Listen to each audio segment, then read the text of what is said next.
Qualified under qualified messengers.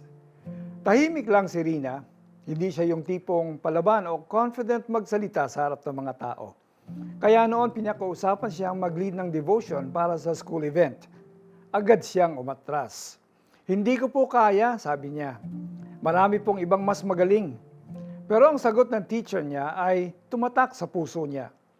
Sometimes the ones who feel least qualified are exactly the ones God wants to use. Na-realize ni Rina na hindi kailangan maging perfect para maglingkod sa Diyos. Ang mahalaga ay ang pagkakaroon ng puso na handang sumunod.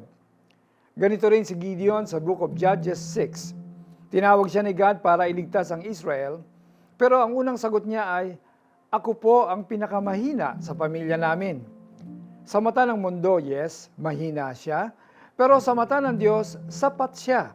God promised, "I will be with you." Hindi si Gideon ang gumawa ng himala, kundi si God na tagapagtanggol niya.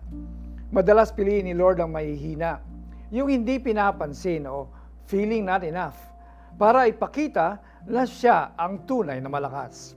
In our weakness, His power and strength are revealed. Do you feel unqualified para gawin ang iniuutos ni God? Tandaan mo, God doesn't call the qualified. He qualifies the called. Ang kailangan lang niya ay taong may willing heart. Kaya kahit kabado ka, struggling to speak before a crowd, o wala kang confidence, pwede ka pa rin gamitin ni God. Hindi hadlang ang kahinaan mo sa plano ng Diyos. Madalas ito pa ang nagiging daan upang mas makilala siya ng iba. The truth is, He qualifies us even when we feel we are unqualified for His calling.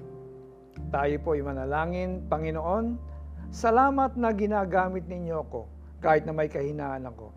Palakasin po ninyo ang loob ko kapag natatakot akong sumunod sa inyo. Ituro nyo sa akin na sapat ang biyaya ninyo sa bawat kakulangan ko. Gamitin po ninyo ako para magbigay ng liwanag sa iba.